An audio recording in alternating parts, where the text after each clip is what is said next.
జై తెలంగాణ, జై తెలంగాణ. కేసీఆర్ గారి నాయకత్వం, కేసీఆర్ గారి నాయకత్వం. ఈరోజు మన వేములవాడ శాసనసభ నియోజకవర్గానికి సంబంధించి కార్యకర్తలను కార్యోన్ముఖులను చేయాలనేటువంటి ఒక భావనతోని ఈ సభ్యత్వ నమోదు, డిజిటల్ సభ్యత్వ నమోదు, అట్లాగే ఈ ఓటర్ ప్రక్రియ ఏదైతే చేయబడడం జరుగుతుందో అందులో మన ఓటును భద్రపరచుకోవటం, ఈ రెండు ప్రధాన ఉద్దేశాలతోని ఈ సమావేశాన్ని నిర్వహింపచేయటం.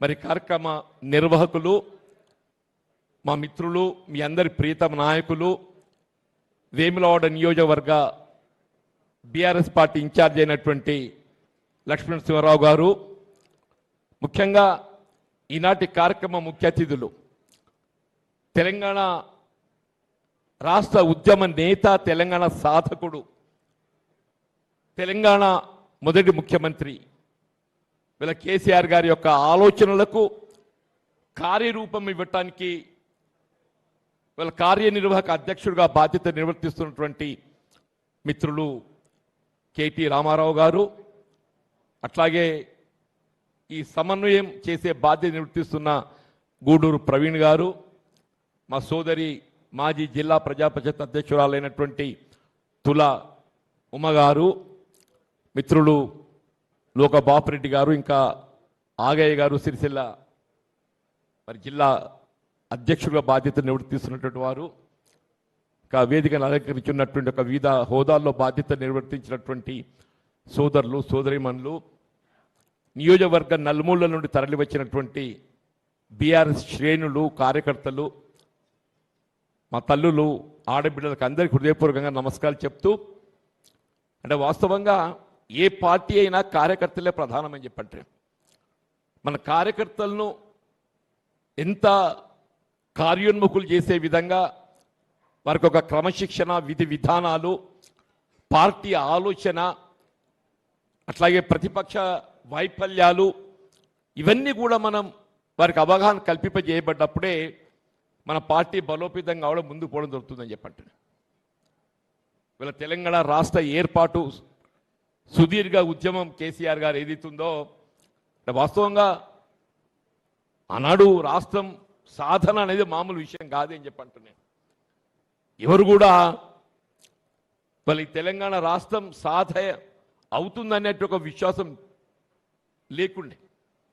కానీ కేసీఆర్ గారు ఏదైతుందో వారి యొక్క లౌక్యంతోనే వీళ్ళ దేశంలో ఉన్నటువంటి ఒక రాజకీయ పార్టీలు అన్నీ కూడా ఒప్పించి మెప్పించి వీళ్ళ రాష్ట్ర ఏర్పాటుకు ఏదైతుందో మరి మార్గదర్శకుడు అయినటువంటి ఒక ఘనత వీళ్ళ కేసీఆర్ గారికి దక్కుతుందని చెప్పంటున్నాను. వీళ్ళ కేసీఆర్ గారు ఏదైతుందో వారు తొలి ముఖ్యమంత్రిగా బాధ్యతలు చేపట్టడం, వీళ్ళ ఏ నిధులు, నీళ్లు, నియామకాలు, రాష్ట్ర ఏర్పాటు లక్ష్యమే నిధులు, నీళ్లు, నియామకాలని చెప్పంటున్నాను. అటువంటి ఒక నీళ్లు ప్రధానంగా ఏదైతుందో గోదావరి నది జలాల వినియోగం, దాని లభ్యత, మన ప్రాంతమంతా సాగుమని చేయాలంటే ఒక భావన, తపనతో ఏదైతున్నదో ఉమ్మడి రాష్ట్రంలో ఆనాడు కేంద్రంలో యూపీఏ ప్రభుత్వం, రాష్ట్రంలో కాంగ్రెస్ ప్రభుత్వం, మహారాష్ట్రలో కాంగ్రెస్ ప్రభుత్వం, 3 అక్కల కాంగ్రెస్ ప్రభుత్వం ఉండి కూడా ఏదైతుందో వీళ్ళ తుమ్మడిహెట్టి వద్ద మరి ప్రాణహిత నదీ జలాల మళ్లింపుకు సంబంధించి బ్యారేజ్ నిర్మాణానికి మనం ముందుకు పోలేకపోయినామని చెప్పంటున్నాం. కానీ కేసీఆర్ గారు ఏదైతుందో ఒక వారి యొక్క అనుభవం, లౌక్యం ప్రదర్శించి ఏదైతుందో అంటే వాస్తవంగా తుమ్మడేటి వద్ద నిర్మాణం చేయగలిగితే బాగుంటుంది. కానీ అక్కడ వాళ్ళు 148 మీటర్ కంటే ఎగువకు పోవడానికి ఎప్పుడైతే మహారాష్ట్ర ప్రభుత్వం మనకు సహకరించడం లేదో, దిగువ మేడిగడ్డ 100 మీటర్ల లెవెల్లో ఏదైతుందో ఇదే ప్రాణహిత నీటి జలాలను మళ్లింపు చేసుకుంటే 300 టీఎంసీ పైన మన నీరు పొందేటువంటి ఒక అవకాశం లభిస్తుంది ఒక భావనతోని అంటే దీంతో మనం పై పడే భారం ఎంత, 97 వద్ద నిర్మాణం చేస్తే ఒక లిఫ్ట్ హౌస్లో పడుతుంది. మేడిగడ్డ వద్ద నిర్మాణం చేస్తే ఇంకొక 2 లిఫ్ట్లు అదనంగా భారం పడుతుంది. అది నీటిని ఎత్తిపోసినప్పుడు అని చెప్పంటున్నా వారు లౌక్యం ప్రదర్శించి ఏదిస్తుందో వీళ్ళ కాళేశ్వరం ప్రాజెక్ట్ నిర్మాణం వీళ్ళ కేవలం తెలంగాణ రాష్ట్రమే కాదు, యావత్ భారతదేశం అంతర్జాతీయంగా కూడా గుర్తింపు పొందినట్టు ఒక ప్రాజెక్టే కాళేశ్వరం ప్రాజెక్ట్ అని చెప్పంటున్నా. దాని ప్రభావం మన వేములవాడ ఏదైతుందో సుభిక్షం అవుతుందని చెప్పక తప్పదని చెప్పంటున్నాను. అలాంటి ఎవరు కూడా ఊహించలే వేములవాడ లాంటి ప్రాంతానికి ఏదైతుందో సాగునీరు పొందగలుగుతాం ఇక్కడ అని చెప్పని. నారాయణపూర్ రిజర్వాయర్ ద్వారా ఏదైతుందో అదే కొడిమేల మండలంకి వెళ్ళి ఈ ప్రాంతానికి నీటి మళ్లింపు చేసి ఈ ప్రాంతం అంతా సాగుమయం చేసే విధంగా రూపొందించి ఇవాళ మనం ఒకప్పుడు వట్టి పత్తి చెల్లుకు ఇక్కడ నిలకడ ఉన్నాయని అంటున్నా. కేవలం పత్తి చేలు మాత్రం ఉంటుండే. వాళ్ళు ఎక్కడ పోయినా వేములవాడ వరి పొలాలని చెప్పంటున్నాను. మనం కొంత పైకి మేడిపల్లి కత్లాపూర్ పోతే వరద కాలువ ఏదైతుందో కేవలం గ్రావిటీ ద్వారా ప్రవహించే వరద కాలువను గ్రావిటీకి భిన్నంగా రివర్స్ పంపింగ్ తో అని చెప్పంటారు. ఎవరు ఊహించలేరు. ఏదైనా నీరు పళ్ళ మెరుగు అని చెప్పంటారే, నీరు పైకెళ్ళి కిందికి వస్తాయి. ఏ విధంగా మేడిగడ్డ నీళ్ళు ఏదైతుందో కిందికెళ్ళి పైకి తీసుకొచ్చిందో వీళ్ళ అదే ఆలోచనతోని వీళ్ళ కిందికెళ్ళి పైకి రివర్స్ పంపింగ్ ద్వారా వరద నీటి కాలువ ఇవాళ ఏదో సజీవంగా చెప్పంటున్నాను. ఇలా కాకతీయ కాలంలో నీళ్లు లేవు కానీ వరద కాలంలో మాత్రం నీళ్లున్నాయి. కాకతీయ కాలంలో నీళ్లు లేవు, వరద కాలంలో మాత్రం నీళ్లున్నాయని చెప్పంటారు. ఇది కేవలం కేసీఆర్ గారి యొక్క ఆలోచన ఫలితం అని చెప్పండి. కేసీఆర్ యొక్క ఆలోచన ఫలితం. ఇంత గొప్ప నిర్మాణాలు చేస్తే సరే ప్రకృతి మన చేతుల్లో లేదు. ఇలా పెద్ద పెద్ద ప్రాజెక్టులు ఏదైతే ఉందో నిర్మాణ దశలోనే కుంగిపోతే వీళ్ళ కాళేశ్వరం ప్రాజెక్టు మేడిగడకు సంబంధించి 2 పియర్స్ కుంగిపోయినాయి. 2 పియర్స్ పలుగులు వచ్చినాయి. కుంగిపోవడం పలుగులు వచ్చినాయి అని చెప్పంటున్నాయి. 30 మాసాలు గడుస్తుంది. 30 మాసాలలో ఏదైతుందో 2 పియర్స్ మీరు మరమ్మతు చేయలేని అసమర్థ ప్రభుత్వం దేశంలో ఎక్కడ ఉంటుందని చెప్పంటున్నాను. కేసీఆర్ గారు ఏదైతుందో దశాబ్ద కాలంలో ప్రాజెక్ట్ నిర్మాణం చేయడమే కాదు దాని ఫలాలు మనకు అందింపజేసిండు. ఇవాళ మీకు ఉత్తర తెలంగాణకు పరిమితం కాకుండా రంగారెడ్డి జిల్లా వరకు హైదరాబాద్ నగర త్రాగునీటి సరఫరాతో పాటుగా పారిశ్రామిక అవసరాలు అన్నీ కూడా తీర్చే విధంగా వీళ్ళ ఆలూరు, భువనగిరి, సూర్యాపేట, తుంగతుర్తి అసలు నిజంగా చెప్పంటున్నా నేను కాళేశ్వరం ప్రాజెక్టు నీటి సదుపాయం పొందలేని ప్రాంతం తెలంగాణలో కేవలం వచ్చి అనుకుంటా ఆ మహబూబ్ నగర్ కొంత రంగారెడ్డి ప్రాంతం ఉంటుందని చెప్పి అనుకుంటే తప్ప మిగతా ప్రాంతం అంతటికీ ఇలా మెదక్ కూడా సింగూరు ప్రాజెక్ట్ మెదక్ కూడా చెప్పంటున్నాను. అటువంటి ప్రాజెక్ట్ ఏదైతుందో 2 పియర్స్ కాంట్రాక్ట్ లయబిలిటీ ఏదైతుందో వాడు ఎల్ఎన్టీ వాడు కడతా అని చెప్పన్నాడు. కాంట్రాక్ట్ లయబిలిటీ కింద ఏదైతుందో ఆ 2 పియర్స్ నేను మరమ్మ చేస్తా అని చెప్పన్నాడు. ఆ 2 పియర్స్ ఎక్కడ మరమ్మ చేయగలిగినట్టయితే కేసీఆర్ గారి పేరు వస్తుంది.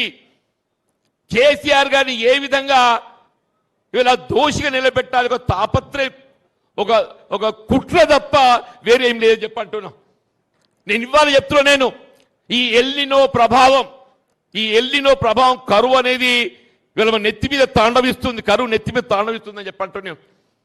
వీళ్ళ రేవంత్ రెడ్డి కుట్ర ఫలితం ఏదైతుందో యావత్ తెలంగాణ రాష్ట్రం ఇలా కరువులతో తల్లడిల్లబోతుందని చెప్పంటున్నాను.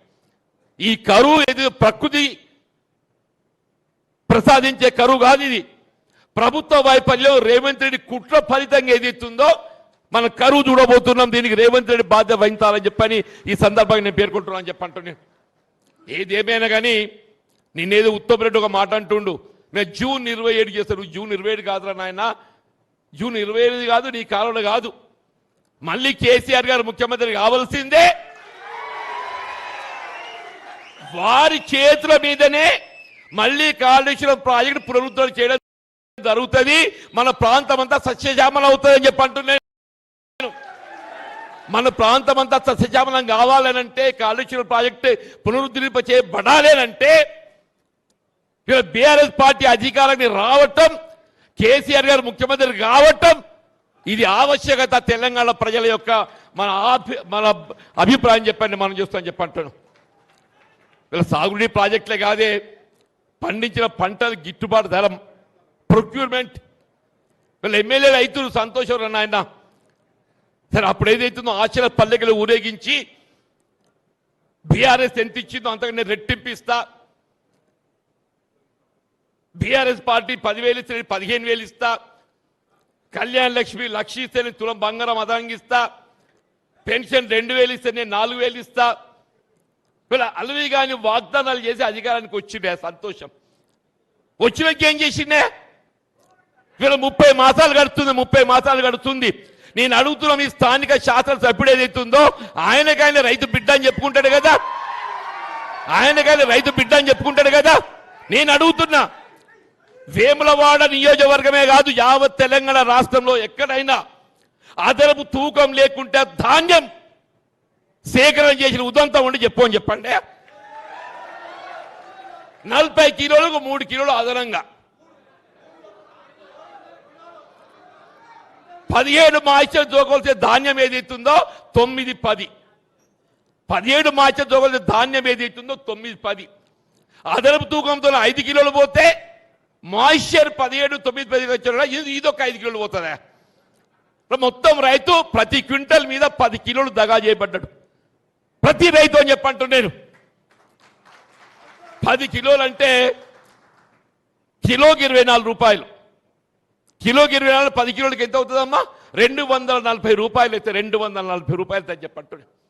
240 ఇంటూ ఎకరా 30 క్వింటల్ లెక్క పెట్టుకుంటే 30 ఇంటూ 240 6,000 పైచిలకు ప్రతి రైతు ప్రతి ఎకరా వీళ్ళ దగా చేయబడ్డా. నిజమాబద్దమన్నా? నువ్వేదైతుందో రైతు భరోసా ఎగ్గొట్టి 6,000 ముంచిను, రైతు భరోసా ఎగ్గొట్టి 6,000 ముంచిండు.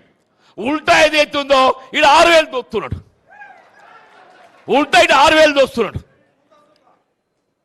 నేనేమంటున్నది, నేను మొన్న మా మంత్రి అడ్డు లక్ష్మణ్ గారు మాట్లాడినన్నా, నేను నిజంగానే ధాన్యం సేకరణలో ఇవాళ దగా చేయబడ్డట్టయితే అధిక తూకం వేస్తే నేను మంత్రి పదవి రాజీనామా చేస్తాను. నేను ఒకటి చెప్పాను, ఈ మంత్రి పదవి రాజీనామా అక్కర్లేదు, మీరు ఎంతున్నా ఇంకో 2 ఏళ్ళు ఉంటారు, ఆ 2 ఏళ్ళు ఓపిక పట్టేటువంటి మాకున్నది. ఆ 2 ఏళ్ళు మేము ఓపిక పడతాం, 2 ఏళ్ళు ప్రజాక్షేత్రంలో ప్రజాపక్ష పోరాటం చేస్తాం. కానీ నేను చెప్తున్నా, నేను మీకు అందరికీ తెలియదు కాదు, వీళ్ళ ధాన్యం సేకరణ తర్వాత ధాన్యం ఎక్కడ పోతుంది? రైస్ మిల్ ధర్మకాంటకు పోతుంది. ధర్మకాంట అంటే ఆటోమేటిక్ వెయ్యింగ్ మిషన్, ఆటోమేటిక్ వెయ్యి మిషన్ ధర్మకాంటకు పోయిన తర్వాత అక్కడ తూకం వేస్తాడు. ఆ తూకానికి అనుగుణంగా మనకు చెల్లింపు చేయాలి కదా. ఆ తూకానికి అనుగుణంగా మనకు చెల్లింపు చేయకుండా అప్పుడు కడ్డీకి పెడతాడు. అప్పుడు కడ్డీకి పెట్టి మనకు ట్రక్ షీట్ ఇస్తాడు. ట్రక్ షీట్ ఎప్పుడు ఇవ్వాలి? తూకం వేసిన తర్వాత ఏదైతే ఉందో ప్రొక్యూర్మెంట్ సెంటర్ వాళ్ళు ఏదైతే నిర్వాహకులు ఉంటారో వాడు అప్పుడు ట్రక్ షీట్ ఇవ్వాలి. ట్రక్ షీట్ ఎప్పుడు ఇస్తున్నాడు? వీళ్ళు తూకం వేసే తదుపరి రైస్ మిల్లర్ కట్ చేసినాక అప్పుడు ట్రక్ షీట్ ఇచ్చి ఆ ట్రక్ షీట్కి అనుగుణంగా మనం పేమెంట్ ఇస్తున్నాడు. నేను నిజంగానే ఇవాళ మీకు ధాన్యం సేకరణ దోపిడీ జరగలేదని ఒక భావన మీరు వ్యక్తం చేయదలుచుకుంటే, ధర్మకాంటకు అనుగుణంగా ఎంతైతే వేమెంట్ వచ్చిందో ఆ వేమెంట్ ట్రక్ షీట్ కున్నో ధర్మకాండ మధ్యలో వ్యత్యాసం ఏదైతుందో రైతుకు చెల్లింపు చేయండి, మేము అప్పుడు ఒప్పుకుంటామని చెప్పంటాం. ధర్మకాంటకు ట్రక్ షీట్కు ఇది టెక్నికల్గా ఏదైతుందో ఇది ఎవడి మనకి ఆధారితంగా రుజువు చేయొచ్చు అన్నా చెప్పంటున్నాను. ఈ ధర్మకాండ తూకం recorded, technical weighing machine, truck sheet recorded. Truck sheet ఏదైతుందో దాన్ని ఓవర్ వెయిట్ 43 కట్ చేసి తర్వాత ఇస్తాడు. ధర్మకాండ ప్రకారం ఇస్తే రైతుకు న్యాయం చేసిన అవుతామని చెప్పంట. ఇంత దగ, ఇంత మోసం అనే ఇలా మొక్కజొన్న ఆనాడు ఏదైతుందో ఎంత నువ్వు పండిస్తే అంత నీకు మొక్కజొన్న సేకరించింది మార్కెట్. మా బాపురెడ్డి మార్కెట్ చైర్మన్ ఉండేనే. ఇవాళ 40 క్వింటలు వండిస్తే 25 క్వింటలు నేను తీసుకుంటా, 15 క్వింటలు బజార్లో అమ్ముకో. నిజమాబద్ధమే? 25 క్వింటలు కొంటాడట, 15 క్వింటలు బజార్లో అమ్ముకోవాలి. బజార్లో అమ్ముకోవాలంటే ఇదే 2,400ది 1,800, 1,900 పోతుంది. రైతు దగా చేయబడతలేడే. అసలు ప్రభుత్వం అనేది వ్యవసాయకంగా నీకేమైనా ఆలోచన ఉన్నదా? ఇప్పుడు ఏమిరా అంటే నువ్వు దొడ్డర్లు పెట్టద్దు, సన్నబడ్లు పెట్టాలి. పెడతా సన్నబడ్లు, మరి వచ్చే లాస్ ఎవడు కట్టిస్తాడా? దొడ్డర్లు ఏదైతే 30 క్వింటాలు వస్తాయి, సన్నబడ్లు ఏదైతే 20 క్వింటాలు మించి రావు. పెస్ట్ స్కోప్ ఉన్నది దానికని చెప్పి అంటున్నాను. మళ్ళీ ఒక స్పష్టమైన విధానం ఉండాలి కదా. లేకపోతే పప్పు దినుసులు పెట్టద్దు, పప్పు దినుసులు పెట్టాలి, దాన్ని ఎవడు కొనాలి, దాన్ని ఎంత వస్తుంది? నేనేమంటున్నా, నువ్వు సన్న రకానికి ఏదైతే 500 బోనస్ ఇస్తా అని చెప్పి అంటున్నావో 20 క్వింటాలకైనా 20 × 500 10,000 రూపాయలు అయితే నేను పప్పు దినుసులు పెడతా, నాకు ప్రతి ఎకరానికి 10,000 బోనస్ ఇయ్యి. ఎట్లుంటది? ఇప్పుడు వాళ్ళే అంటున్నారు కదా సన్న రకానికి 500 బోనస్ ఇస్తా అని చెప్పని. 500 × 20 క్వింటాలు ఎంత అవుతుందన్నా 10,000 అవుతుంది. నేను పప్పు దినుసులు నూనె గింజలు పెడతా, నాకు ఎకరానికి 10,000 బోనస్ ఇయ్యు, నాకు గిట్టుబాటు అవుతుంది. ఆ ఆలోచనే లేదా అంటే ఎక్కడికొచ్చి రైతులు ఏ విధంగా దగా చేయాలి తప్ప ఇంకో ఆలోచన లేదని చెప్పి ఒక రైతే కాదే, నువ్వు ఏ వర్గమైనా తీసుకోవా, ఇది ప్రజాపాలన పేరట ఇది ప్రజా వంచల పాలన కొనసాగుతుంది. ప్రజా వంచల పాలన అని చెప్పంటుండే. మన రేవంత్ రెడ్డి గారు మాట చెప్తుండు వాళ్ళ పరేడ్ గ్రౌండ్లో, నేను ఆడబిడ్డలందరినీ కోటీశ్వరులు చేస్తా. అబ్బ కొడుక, కోటీశ్వరులు వద్దురా, లక్షాధికారులను చేయి. కోటీశ్వరులు వద్దు, మా ఆడబిడ్డలు చెల్లెలను ఏదైతుందో లక్షాధికారులు చేయవా? చేస్తుండవా? మనకేం చెప్పిండు? 2,500 రూపాయలు ఇస్తాడు, ప్రతి ఆడబిడ్డకు 2,500 ఇస్తా అని చెప్పినా చెప్పలేదవ్వా? 2,500 అంటే 12 మాసాలకి ఎంత అవుతుంది? 30,000 అవుతుంది. 5 సంవత్సరాలకి ఎంత అవుతుంది? 5 × 30,000 1,50,000 రూపాయలు అవుతుంది. మా కోటి అద్దు, నువ్వు చెప్పిన 2,500 లెక్క చొప్పులు ఏదైతుందో 5 ఏళ్లకు 1,50,000 ఈరాను ఆయన అంటున్నాను. ఇంతకంటే ఏం చెప్పాలి? ఇంతకంటే ఏం చెప్పాలి అంటున్నాను. 4,000 అంటాడు. కేసీఆర్ గారు ఏదైతున్నదో ఉమ్మడి రాష్ట్రంలో 200 రూపాయల పెన్షన్ను 2,000 చేసిండు. కేసీఆర్ గారు ఉమ్మడి రాష్ట్రంలో 200 రూపాయల పెన్షన్ను 2,000 చేసిండు. నువ్వు 2,000 4,000 చేస్తా అంటున్నావు. ఆ 4,000 కాదురా, అసలు 2,000 అర్హత గల వారికి అందరికీ ఇయ్యు. 4,000 తర్వాత మాట్లాడదాం. మా బీడీ కార్మికులు ఆడబిడ్డలు ఇక్కడ వేమరాళ్ళ సిరిసిల్ల ప్రాంతంలో అత్యధికంగా ఉంటారు. ప్రొవిడెంట్ ఫండ్ కట్ అవుతున్నా కానీ ఏది ఇస్తుందో ఇవాళ ఇంతవరకు ఏది ఇస్తుందో అదనంగా ఒక్కరికి బీడీ పెన్షన్ ఇవ్వలేదు చెప్పంటున్నాయి. మా వృద్ధులు ఇవాళ ఏదైతే ఒంటరి మహిళలు, వీళ్ళ వికలాంగులు, నువ్వు 4,000 పక్కన పడాయి. ఆ 2020 మన 2 జూన్ ఏదైతుందో తెలంగాణ అవతల దినోత్సవం అందరూ సంబరపడ్డామన్నా. రేవంత్ రెడ్డి ఏదో మాయా చెప్తాడు, ఈ 2 జూన్కి వెళ్ళి ఏదో కొత్త పెన్షన్లు ఇస్తాడు అని చెప్పి అందరూ ఆశపడ్డారు సార్. పూరి ఆ కొత్త పెన్షన్ పక్కన పెట్టు, ఆ అమలే పెన్షన్లకు ఏదైతుందో ఐరిష్ టెస్ట్ కొత్తగా పెట్టిండు. నీ కళ్ళు కనబడుతున్నాయా? నిజమాబద్ధమే? పెట్టలేదా? అరే అంటే ఇది ఏంది ఐరిష్ టెస్ట్? ఎందుకు? ఉన్న పెన్షన్లు రద్దు చేయడానికి, కొత్త పక్కన పెట్టు, ఉన్నాయి రద్దు చేయడానికి. మీరు ఏదైనా తీసుకోండి చెప్పంటారు, ఏదైనా తీసుకోండి. వీళ్ళ తెలంగాణ భవిష్యత్తు ఏదైతుందో యువత ఇవాళ కేటీఆర్ వైపు ఎందుకు చూస్తున్నారే? ఆయన యువకుడు కాబట్టి ఏదైతుందో ఈ తెలంగాణ యువత భవిష్యత్తు తీర్చిదిద్దగలిగేటువంటి ఒక సామర్థ్యం, ఆలోచన కేటీఆర్ గారికి ఉందని చెప్పని వారి నాయకత్వం వాళ్ళు కోరుకుంటున్నాను చెప్పంటున్నాను నేను. యువతకి ఏం కావాలి? చదువు కావాలి, చదువు కావాలి. నిరుద్యోగ యువతకి ఏదైతే ఉపాధి అవకాశాలు కావాలని చెప్పి అంటున్నా. అంటే ఇంటిగ్రేటెడ్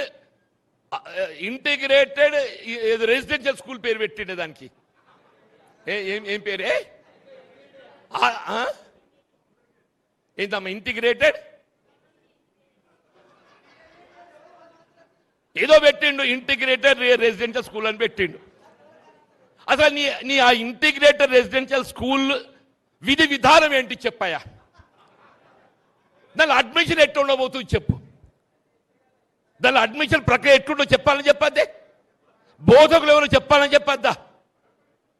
వీళ్ళు కేసీఆర్ గారు ఏదైతే సమాజంలో ఉన్నట్టుగా బలహీన వర్గాలు, దళితులు, మా గిరిజనులు, అల్పసంఖ్యాక వర్గాలకు ఏదైతుందో విద్య ప్రోత్సహింపజేయాలని చెప్పని ప్రత్యేకంగా ఒక 1000 గురుకుల ఆశ్రమ పాఠశాల ఆరంభించిన, ఒక 1000 గురుకుల ఆశ్రమ పాఠశాల.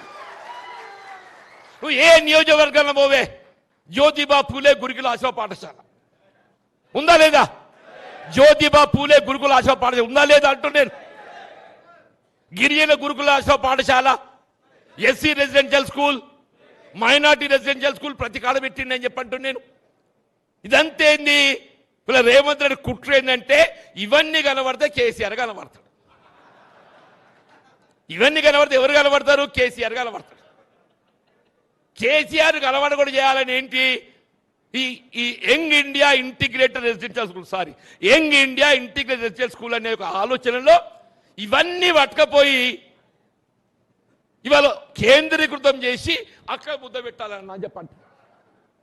ఇది కొత్త స్కూల్ కాదు. ఇవాళ 30 మాసాలు గడుస్తుందా? ఒక్క కొత్త స్కూల్ పెట్టిండా? ఒక్క కొత్త స్కూల్ పెట్టాడే? వీడు పెట్టాడు.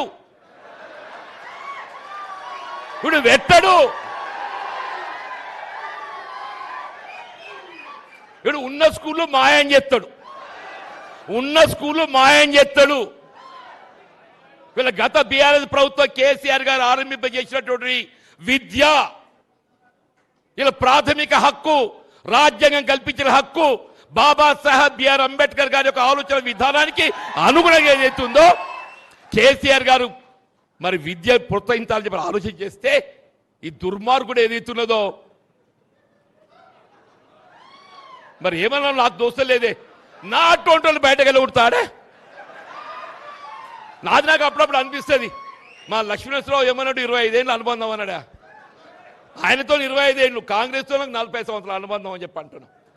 ఈ 4 దశాబ్దాలు నేను కాంగ్రెస్ పార్టీ పెంచి పోషించిన. 4 దశాబ్దాలు కాంగ్రెస్ పార్టీ బలోపేతం కావడానికి కొరకు ఏదైతుందో నా కృషి, నా చెమట ఉందని చెప్పంటాను.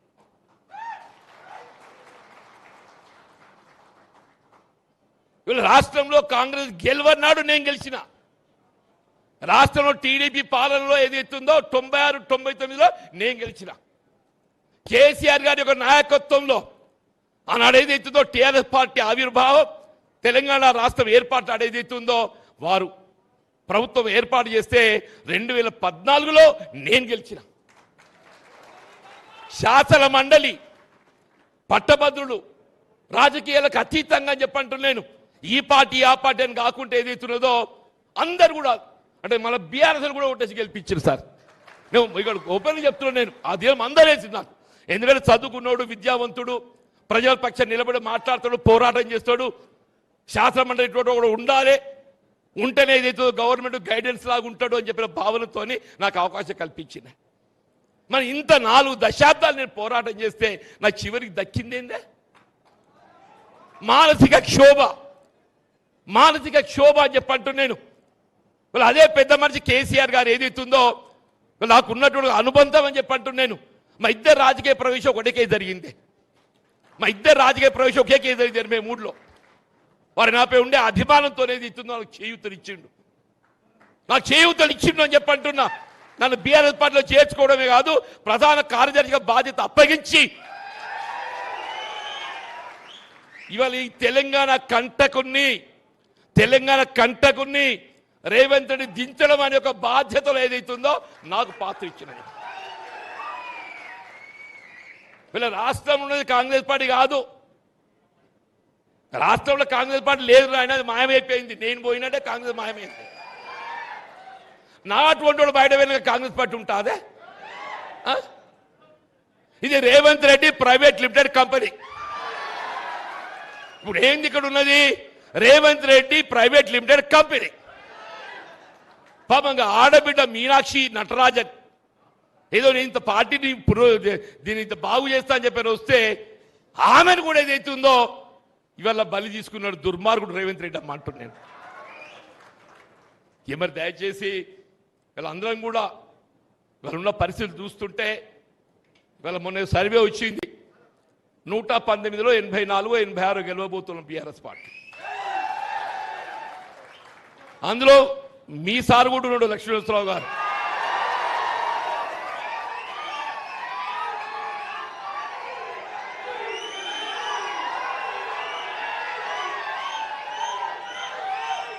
కానీ ఈ సంబరం సరిపోదు, ఈ సంబరం సరిపోదు.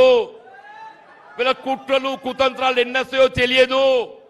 ఈ కుట్రలు కుతంత్రాలను అడ్డుకొని ఏదైతుందో మనం మరింత బలోపేతం కావాలి. ఇవాళ మనం ఉన్నటువంటి ఒక బలం ఏదైతుందో దీన్ని సుస్థిరపరచుకోవాలి.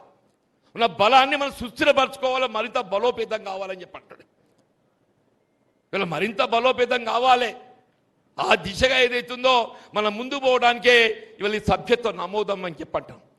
ఈ సభ్యత్వ నమోదు అనేటువంటి ఒక భావన మన ప్రతి ఓటర్ని కలిసే అవకాశం మనకు కలిగిస్తుంది. ఊరికే మెంబర్షిప్ అట్లా పోయి ఇట్లా ఒట్టి 10 రూపాయలని కాదు, మన పార్టీ ఆలోచన విధి విధానాలను తెలియచేయాలి. వీళ్ళ గతంలో మనం ఏం అందించినాం, వీళ్ళు ఏం కోల్పోతున్నాం కూడా తెలియజెప్పాలని చెప్పంటున్నాం. ఆ చెప్పే మన ఓటర్ని ఏదైతున్నదో మన వైపు ఆకర్షించి మన సభ్యత్వ నమోదు ప్రక్రియలో ఏదైతే చేర్చుకోవాలని చెప్పండి. ఆ దిశగా పోవటానికి కొరకే ఇవాళ ఈ కార్యక్రమాన్ని ఏర్పాటు చేసుకోమని చెప్పండి. ఏదేమైనా ఇవాళ ఇంత మంచి కార్యక్రమం కేటీఆర్ గారి మరి ఆధ్వర్యంలో నిర్వహింపబడుతుంది. ఇవాళ కేసీఆర్ గారి యొక్క ఆలోచన విధానానికి కార్యరూపం ఇవ్వబోయేది కేటీఆర్ గారు అని చెప్పంటున్నారు. ఇప్పుడు కేసీఆర్ గారి యొక్క అనుభవం ఇలా మన రైతాంగం ఇలా బ్రాడ్గా ఏది ఎత్తుందో గ్రామీణ ప్రాంతం మీద వారి దృష్టి ఎక్కువ ఉంటుంది. బ్రాడ్గా గ్రామీణ ప్రాంతం, ఎందుకంటే మనం అంతా కులానికి ఎవరమైనా వ్యవసాయంపై ఆధారపడతాం.